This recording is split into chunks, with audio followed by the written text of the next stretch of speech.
नमस्कार मित्रों, स्वागत है आपका इस चैनल पर। तो आज मैं बात करने वाला हूं कास्ट सिस्टम के बारे में और मैं आपको ये बात क्लियर कट बता दूं कि इस कास्ट सिस्टम के कारण ना जाने कितनी ही बार सनातन वैदिक धर्म को अपमान झेलनी पड़ी है और इसी कास्ट सिस्टम में उपस्थित ऊंच नीच के भेदभाव के कारण कितने लोग को काफी कुछ सहना पड़ा है और वो भी काफी सालों से। ये कास्ट सिस्टम की वजह से बार बार सनातन धर्म को बदनाम किया जाता है और उसका अपमान होता है। लेकिन वास्तव में ये कास्ट सिस्टम क्या है और क्या सनातन धर्म में सही में कोई कास्ट जैसी सिस्टम है? बिल्कुल इसी चीज को लेकर के मैं इस वीडियो में चर्चा करने वाला हूं और मैं आपको एक बात समझा दूं कि आज की इस वीडियो में जो आप कास्ट सिस्टम के बारे में सीख करके जाने वाले हैं ना, इसके बारे में ना तो कभी भी आपने अपने माता पिता से सुनी होगी और ना ही आपने अपने स्कूल के हिस्ट्री बुक में पढ़ा होगा, क्योंकि स्कूल की हिस्ट्री बुक क्या सिखाती है हमें, ये चीज मैंने भी पढ़ा है।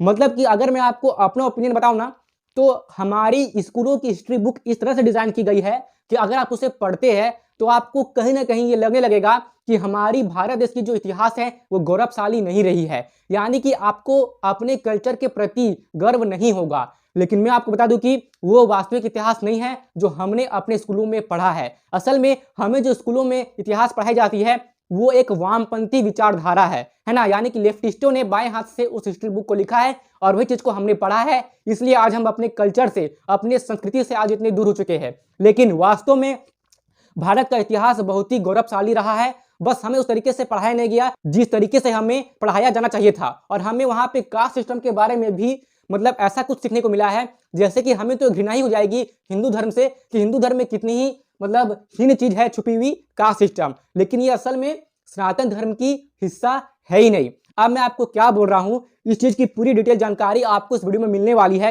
तो कृपया करके आप वीडियो के लास्ट तक बने रहे और मैं आपको जो कुछ भी समझाने का प्रयास करूंगा बिल्कुल प्रैक्टिकली, है ना, साइंटिफिकली समझाने का प्रयास करूंगा, जिससे कि आप मेरी बात को अच्छे से समझेंगे। और मैं आपको जो कुछ भी इस वीडियो में बोलूंगा तो मैं कोई बात हवा में नहीं करूंगा, मैं बात पूरे लॉजिक के आधार पर, तर्क के आधार पर करूंगा और जो मैंने अध्ययन किया है, जो मैंने नॉलेज लिया है, उसी के आधार पर मैं आपसे बात करूंगा। तो फिर आइए और देरी ना करते हुए इस वीडियो की शुरुआत करते हैं।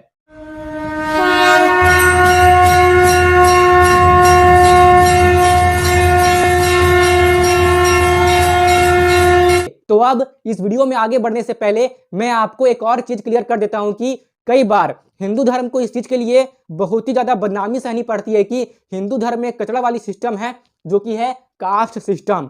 तो मैं आपको बता दूं कि हिंदू धर्म तो बाद में मतलब सब बोलने लगे, असल में जो लोग पहले सनातन वैदिक धर्म को मानते थे उन्हीं लोगों को बाद में हिंदू धर्म कहा जाने लगा। तो वास्तव में हिंदू धर्म नहीं होता है, वास्तव में होता है सनातन वैदिक धर्म। और धर्म कोई हिंदू मुस्लिम सिख ईसाई नहीं होती है। धर्म मतलब क्या? जो धारण करने योग्य है, यानी कि जो कर्म करने की योग्य है वही हमारा धर्म है। धर्म को इंग्लिश में बोलते हैं रिलीजियन, जो कि काफी गलत है। वास्तव में धर्म का मतलब रिलीजियन ही होता है कि आप हिंदू है कि मुस्लिम है कि आप सिख है कि ईसाई है, ऐसा नहीं है।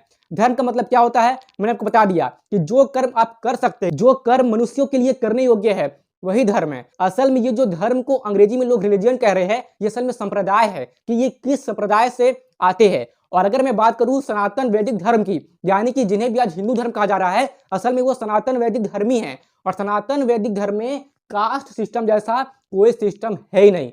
हाँ, मैं ये बात सच बोल रहा हूं और मुझे पता है कि ये बात सुनकर के आपको अभी काफी ज्यादा आश्चर्य लग रहा होगा कि बचपन से हमने जो चीज सीखी आज आप उसी चीज को नकार रहे हैं। पर मैं क्या करूं, यही सत्य है। न जाने कई पीढ़ियों से हमारे कानों में झूठ बोला गया है और गलत चीज हमारे कानों में भरी गई है, जिससे कि हमने ये समझ लिया कि कास्ट सिस्टम तो हिंदू धर्म का ही हिस्सा है, जबकि ये पूरी गलत है। असल में हिंदू धर्म में है, मेरा मतलब सनातन वैदिक धर्म में है वर्ण व्यवस्था, और वर्ण व्यवस्था कभी भी जन्म आधारित नहीं होती है। आप पहले इस चीज को समझिए। कास्ट सिस्टम क्या होता है कि जन्म आधारित चीजें होती है, यानी कि कास्ट सिस्टम के अकॉर्डिंग जो ऊंची जाति में पैदा हुए हैं तो वो जन्म से लेकर मृत्यु तक ऊंची जाति वाले ही कहलाएंगे, भले ही उनके कर्म कितने भी निकृष्ट क्यों ना हो। और कास्ट सिस्टम के अनुसार जो कि निचले जाति में या पिछड़े जाति में जन्म लिए हैं तो उनके कर्म कितने भी अच्छे क्यों ना हो, वो कभी भी ऊंची जाति के नहीं कहलाएंगे। तो ये होता है कास्ट सिस्टम के अंदर, ठीक है ना। जैसे कि आप मान सकते हैं कि कोई लोहार का पुत्र है, तो अगर वो पुत्र अपनी योग्यता अनुसार फौज में भर्ती हो जाता है तो कास्ट सिस्टम के अनुसार उसे हम क्षत्रिय नहीं कह सकते, उसे हम कहेंगे लोहार। ये होता है कास्ट सिस्टम में। जबकि सनातन धर्म में है वर्ण व्यवस्था, और वर्ण व्यवस्था कास्ट सिस्टम से अलग है। वर्ण व्यवस्था और कास्ट सिस्टम सेम नहीं है। वास्तव में मैं आपको एक बात समझाऊं तो कास्ट को हिंदी में लोग जाति कहते हैं, लेकिन जाति को अंग्रेजी में कास्ट नहीं कहते हैं। मैं आपको क्या कह रहा हूं समझा रहा हूं। असल में कास्ट एक पुर्तगीज और स्पेनिश शब्द है, जिसका सबसे पहला प्रयोग 1569 में किया गया था।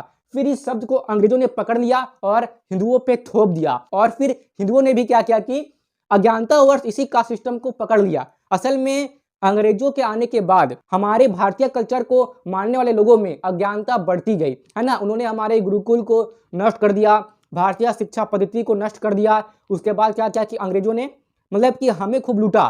तो भारत को बहुत ज़्यादा लूटने के बाद जब भारत धीरे धीरे गरीब होती गई, तो इससे जो भी हिंदू, जो भी सनातन धर्म के लोग हैं, तो इनमें अज्ञानता बढ़ती गई। अब हिंदुओं में अज्ञानता बढ़ने के बाद इस कास्ट सिस्टम को लेकर के अंग्रेजों ने हिंदुओं में ऐसा अप्लाई किया जिससे कि ऊंच नीच की भेदभाव होना बहुत ज्यादा होने लगी, है ना। मतलब जातिवाद पूरी फैल गई थी। आज से 100-200 साल पहले की मैं आपको बात बता रहा हूँ, है ना। बहुत ही भयंकर जातिवाद होती थी यहाँ पे, ठीक है ना। और फिर इसी अज्ञानता में ऊंच नीच का भेदभाव को अपने समाज में फैलाकर हिंदू हिंदू से लड़ने लगे, और इस बात का फायदा अंग्रेजों ने काफी अच्छे से उठाया। असल में अंग्रेज यही चाहते थे कि हिंदू आपस में ही ऊंच नीच का भेदभाव के चक्कर में लड़ने लगे और वो भारत को अच्छे से लूट सके, और उन्होंने भारत को अच्छे से लूटा भी। उन्होंने भारत से इतना धन लूट लिया कि यदि वो धन अभी हमारे पास होती तो उस धन से हम फिलहाल इस वक्त 15 यूके जैसी देश को खरीद सकते थे। और पहले भारत में इतना धन था, भारत में इतनी समृद्धि थी कि भारत पूरे विश्व में विश्व गुरु था, और वो सोने की चिड़िया भी कहलाता था, क्योंकि भारत पूरी दुनिया में लार्जेस्ट इकोनॉमी थी और सबसे अमीर भी थी। लेकिन मुस्लिम इन्वेडर्स ने, फिर बाद में अंग्रेजों ने भारत को काफी अच्छे से लूटा, और भारत को अच्छे से लूटने के लिए हिंदुओं में जाति का भेदभाव फैलाना बहुत ही अधिक आवश्यक था, क्योंकि भारत में अधिकतर जनसंख्या हिंदुओं की थी, यानी कि सनातन वैदिक धर्म को मानने वाले लोगों की थी। तो अगर हम उन्हें नहीं भड़काएंगे ऊंच नीच के भेदभाव में, अगर हम उनमें अंधविश्वास नहीं फैलाएंगे, और अगर हम हिंदुओं को आपस में नहीं लड़ाएंगे, तो फिर ना ही हम भारत को अच्छे से लूट पाएंगे और ना ही हम भारत में राज कर पाएंगे, है ना। तो ऐसा करने के लिए ही जाति जैसी घिनौनी चीज भारत के हिंदुओं में फैलाई गई, और फैलने के बाद फिर क्या हुआ इस चीज से तो आप परिचित है ही। लेकिन फिलहाल आइए हम समझते हैं कि कास्ट सनातन धर्म का हिस्सा नहीं है। असल में कास्ट को हिंदी में जो हम लोग जाति कहते हैं ना, जाति होती ही नहीं है। जाति का मतलब क्या होता है आप समझिए, है ना। समान प्रस्वात्मिका जाति, यानी कि इस बात को समझिए, जाति का अर्थ है उद्भव के आधार पर किया गया वर्गीकरण, अर्थात जिनके प्रसव अर्थात जन्म का मूल समान हो अथवा जिनकी उत्पत्ति का प्रकार एक जैसा हो, वह एक जाति कहलाती है। यानी कि आप इसे ऐसे समझ सकते हैं कि अगर मध्य प्रदेश की कोई महिला 9 महीने में बच्चे को जन्म देती है, तो उसका मतलब ये नहीं है कि जो केरला की महिला है वो 5 महीने में बच्चे को जन्म दे देगी। इंसान चाहे कहीं भी रहे, है ना, इस पृथ्वी में उसकी लोकेशन जो भी हो, तो ये मनुष्य की फितरत है, ये मनुष्य का गुण है कि मनुष्य में 9 महीने के बाद ही गर्भ से यानी कि किसी भी संतान का जन्म होता है, और ये हर जगह एप्लीकेबल है। तो उसको बोलते हैं हम जाति, यानी कि समान जाति। यानी कि जिन जिन लोगों का जीने का तरीका, खाने का तरीका, रहन सहन का तरीका समान है, तो वो एक जाति कहलाते हैं। जैसे मैं बोलता हूँ मनुष्य जाति, है ना, तो इस पूरी जगत में जितने भी मनुष्य है सबकी जाति समान है, और वो है मनुष्य जाति। और मनुष्यों में होती है उपजाति, यानी कि पुरुष या स्त्री। जैसे कि मैं पुरुष हूँ और हो सकता है कि आप एक स्त्री हो, लेकिन हम लोग की जाति समान है कि हम और आप मनुष्य जाति है, लेकिन जो जाति में उपजाति होती है उसमें मैं पुरुष हूँ और आप एक स्त्री है, तो यही होती है जाति, है ना। हमने ये मतलब बचपन से सुना है ना कि 84 लाख योनियां होती है, और इसी के आसपास स्पीसीज होती है इस पूरी दुनिया में। ये बात आज मॉडर्न साइंस ने डिस्कवर किया है, ये तो आप जानते ही होंगे। लेकिन जाति का मतलब कास्ट नहीं होता है। अगर आप जाति का मतलब को कास्ट समझते आ रहे थे आज तक, तो आप गलत समझ रहे थे, है ना। और अगर मैं बात करूं वर्ण व्यवस्था की, तो वर्ण व्यवस्था कास्ट सिस्टम से पूरी अलग है, ये दोनों सेम नहीं है। जबकि हमें अपने स्कूल के हिस्ट्री बुक में से सेम बताया गया था, ये अलग है। तो फिर ये वर्ण सिस्टम क्या कहती है कि चातुर्वर्ण्यम माया सृष्टम गुण कर्म विभागसा, यानी कि 4 वर्ण हैं सनातन वैदिक धर्म में, ठीक है ना। वो है ब्राह्मण, क्षत्रिय, वैश्य और शूद्र। और ये जन्म के आधार पर नहीं है, कुल या गोत्र के आधार पर नहीं है, ये गुण कर्म विभागशः, ये गुणों और कर्मों के आधार पर है ना। यानी कि जिसका जैसा गुण और कर्म उसका वैसा वर्ण, और ये जन्म से तय नहीं हो सकता, है ना। अब कौन सा वर्ण के लिए कैसा गुण होना चाहिए और उनके कर्म क्या होने चाहिए, इसके बारे में मैं इसी सीरीज में किसी अगले वीडियो में बात करूंगा। फिलहाल ये इंट्रोडक्टरी वीडियो है, यानी कि मैं आपको परिचय दे रहा हूं कि वर्ण व्यवस्था क्या है और कास्ट सिस्टम क्या है। इस चीज को आप प्रैक्टिकली साइंटिफिकली अच्छे से समझिए, जिससे कि आपको ये समझ आए कि सनातन धर्म कितना वैज्ञानिक दृष्टिकोण पर टिका हुआ धर्म है और कुछ अज्ञानता के कारण इसकी इतनी अपमान हो रही है और न जाने कई सालों से होती आ रही है। तो ये बात तो क्लियर हो गई कि ये चारों वर्ण गुण और कर्म के आधार पर विभाजित किए गए हैं और इसमें कुछ ऊंच नीच जैसा भेदभाव नहीं है। लेकिन ये भेदभाव उत्पन्न कैसे होती है और ये भेदभाव कैसे उत्पन्न हुई होगी, इसके बारे में मैं आपको बताऊंगा इस सीरीज के किसी और वीडियो में। लेकिन मैं आपको यहाँ पे एक अंदाजा यानी कि एक सोचने की क्षमता मैं आपको दे रहा हूं, जिससे कि आप ये खुद भी समझ पाएंगे कि ये भेदभाव कैसे हमारे समाज में फैली।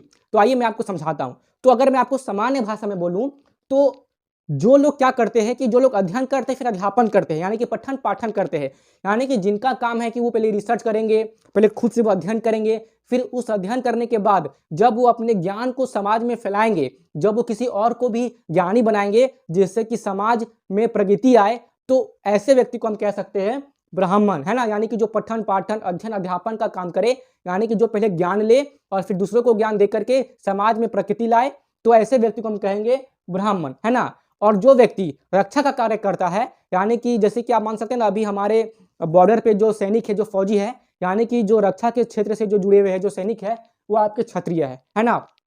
और फिर जो व्यापार से संबंधित काम करते हैं, यानी कि बिजनेस आप मान सकते हैं, तो वो है वैश्य। और जो सेवा से संबंधित काम करते हैं वो है आपके शूद्र। और ये सब अपने गुण और कर्म के आधार पे है, इसमें कोई ऊंच नीच नहीं है। लेकिन हमारे समाज में ये ऊंच नीच की भेदभाव कैसे फैली होगी, आइए अब हम इसे समझते हैं। लेकिन पहले आप इस चीज को समझ लीजिए कि ये जो चार वर्ण की व्यवस्था है ना, तो ये किसी गाड़ी के चार पहिए है, यानी कि इन चारों की आवश्यकता हर जगह ही पड़ती है। जैसे कि मैं आपको समझाऊं तो मैंने कोई तो ऐसा हो जो आपको सिखाए कि कौन सा चीज कैसे करना है ना, इस कर्म को कैसे करते हैं, उस कर्म को कैसे करते हैं, अपने मन को नियंत्रण में कैसे करते हैं, एक अच्छा और संस्कारी व्यक्ति कैसे बनते हैं, कोई तो हो जो ये सिखाए, तो ऐसे व्यक्ति को हम ब्राह्मण कह सकते हैं। और ब्राह्मण की जो आवश्यकता है वो तो हमें है ही, ये सब जगह ही ब्राह्मण की आवश्यकता होती है ना। और रहा बात क्षत्रिय की, तो क्या मिलिट्री नहीं चाहिए हमें? कोई तो हो जो इस देश की रक्षा करे, जो हमारी समाज की हमारी सोसाइटी की रक्षा करे, कोई तो हो, तो इनकी भी आवश्यकता हमें पड़ती है। हमें वैश्यों की भी आवश्यकता पड़ती है कि कोई बिजनेस करे। बिजनेस करने से क्या होता है कि लोगों को नौकरियां मिलती है ना, समाज में रोजगार आती है। और कोई तो हो जो सेवा भी करे, यानी कि शूद्र का होना भी जरूरी है, सभी का होना जरूरी है। अब देखिए, जैसे कि अभी अयोध्या में जो राम मंदिर बनी है, तो क्या ये मंदिर बिना शूद्र के बनी होगी? नहीं, वहां पर शूद्र की आवश्यकता होगी, है ना। इसमें ऊंच नीच का भेदभाव कहां से आ गया? और जैसे कि अयोध्या में राम मंदिर बनने के कारण वहां पे अब काफी सारे ट्रैवलर आएंगे, है ना, काफी सारे भक्तगण आएंगे दर्शन करने के लिए। तो वो आएंगे तो वो कहीं ठहरेंगे, है ना, वो भी खाना पीना खाएंगे, वो भी सामान खरीदेंगे। तो ऐसे में आप क्या करेंगे कि वैश्य लोग वहां पे होटल बनाएंगे, है ना, जो बिजनेसमैन है ना। तो अयोध्या में आप बिजनेस करने के लिए बहुत ही अच्छा अवसर आने वाली है ना। अब वहां पे क्षत्रिय लोगों की भी आवश्यकता होगी। जब वहां इतनी सारी भीड़ होगी तो उस भीड़ की रक्षा करने के लिए कोई तो होगा, और वहां पे आपको ज्ञानी ब्राह्मण भी मिल जाएंगे, है ना।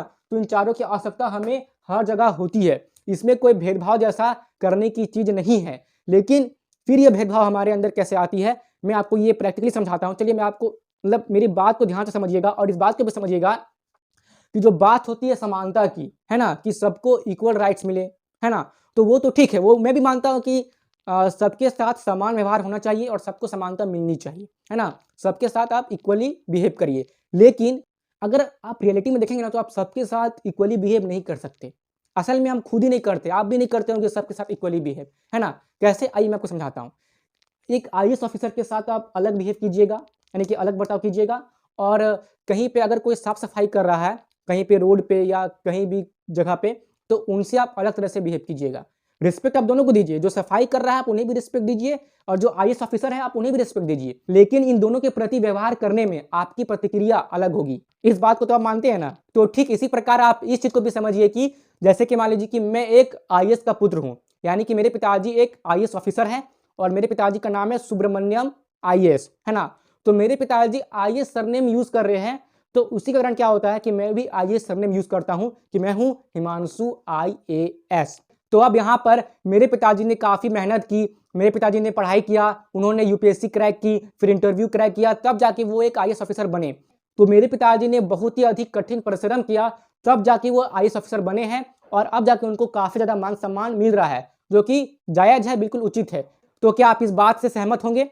बिल्कुल सहमत होंगे। लेकिन मैंने क्या किया है? मैंने तो ना तो यूपीएससी एग्ज़ाम की तैयारी करी, है ना? और ना ही मैं अपने पिताजी इतना पढ़ा-लिखा ज्ञानी हूँ। लेकिन मैं अपने सरनेम में यूज़ कर रहा हूँ हिमांशु आईएएस। तो जैसा कि मैं अपने पिताजी का पुत्र हूँ, तो इस चीज़ को लेकर के मेरा भी समाज में मान-सम्मान होगा कि हाँ, ये हिमांशु एक आईएएस ऑफ़िसर का बेटा है, तो ये सम्मान के योग्य है। लेकिन अगर मैं इसी के चलते अपने आप को बड़ा मान लूँ और अपने आप को मैं आईएएस ऑफ़िसर मान लूँ, जबकि मैं हूँ नहीं, लेकिन अपने पिताजी के बलबूते पर मैं अपने आप को आईएएस ऑफ़िसर मान रहा हूँ, है ना? और मैं आपको दबा रहा हूँ, तुम तो छोटे आदमी हो, है ना? तुम तो छोटे जाति के हो। जैसे कि मान लीजिए कि मैं आईएएस को एक जाति मान लेता हूँ, जो कि प्रैक्टिकली नहीं है, लेकिन हुआ बिल्कुल ऐसे ही कि हमने ब्राह्मण, क्षत्रिय, वैश्य और शूद्र को जाति का ठप्पा लगा दिया इनमें, जो कि काफ़ी गलत बात है। ये जातियाँ नहीं है, ये वर्ण है। जैसा कि अभी तक आप समझ गए होंगे।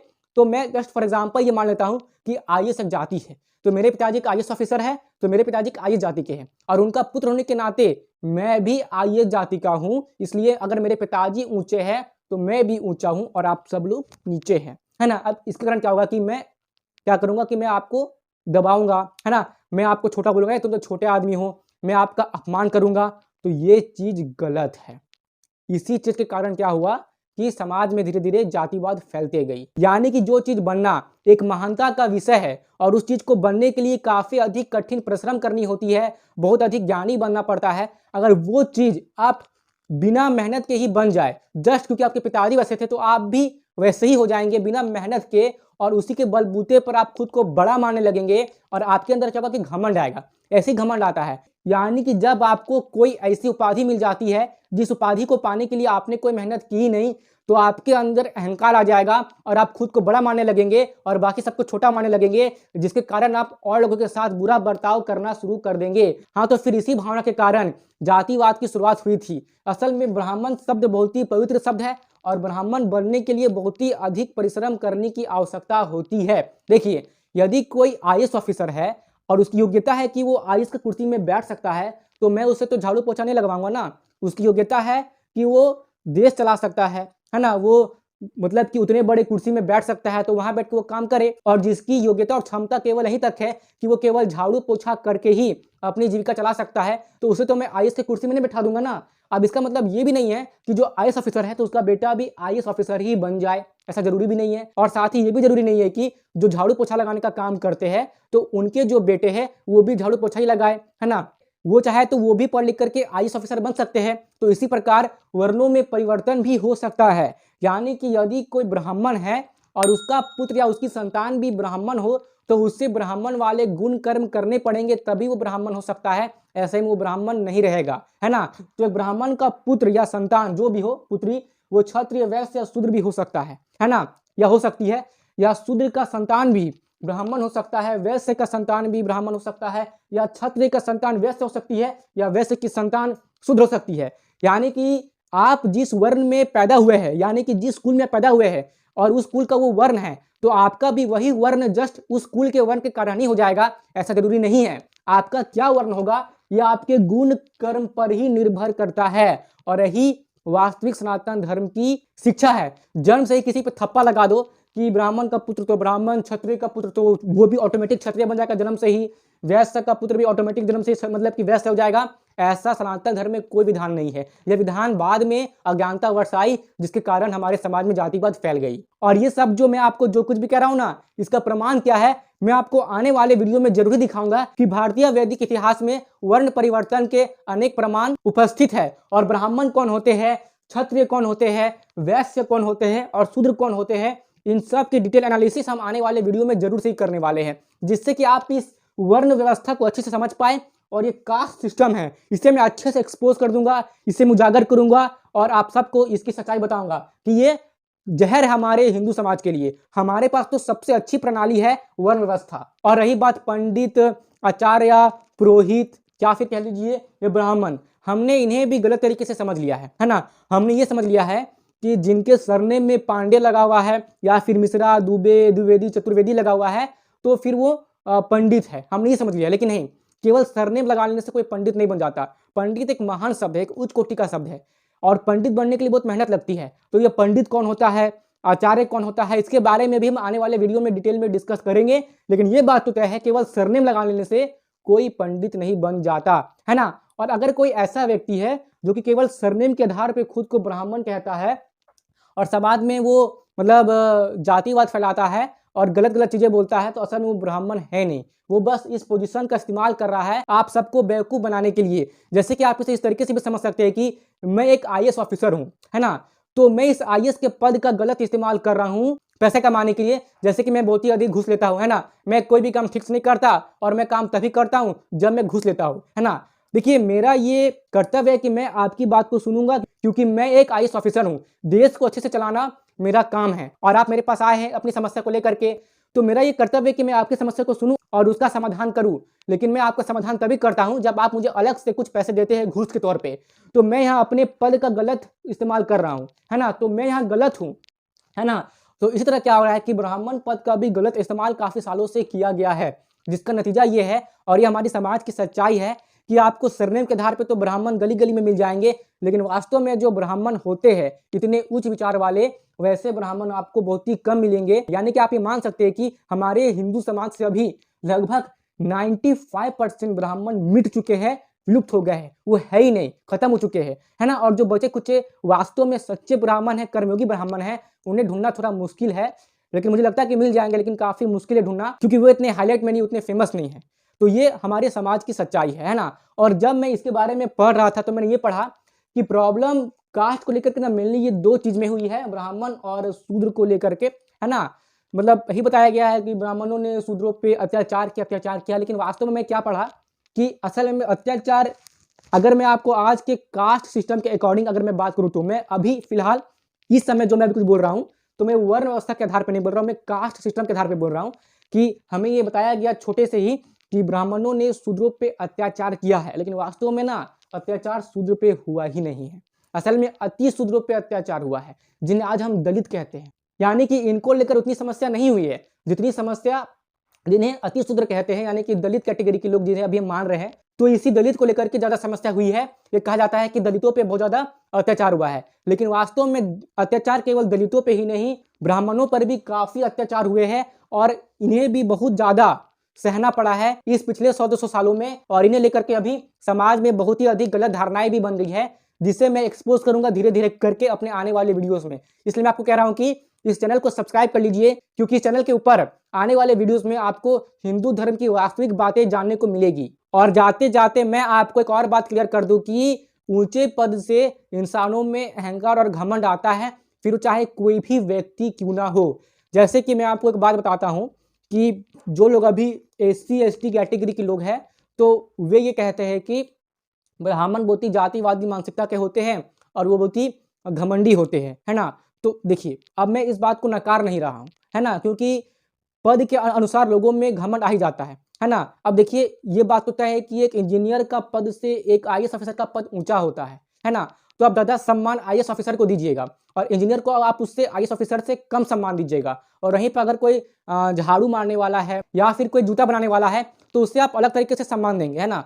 तो हम लोगों को सम्मान उनके पद के अकॉर्डिंग ही देते हैं, और जिनका पद थोड़ा ऊंचा होता है तो क्या होता है कि लोगों में अहंकार आ जाती है, और इसी अहंकार से समाज में गलत फहमियां बनने लगती है। तो जैसे कि मैं आपको एक घटना के बारे में बताता हूं, जैसे कि मैंने एक किस्सा सुना था कि क्या हुआ था ना कि एक ऐसी एरिया थी जहां पे SC ST के लोग ज़्यादा थे।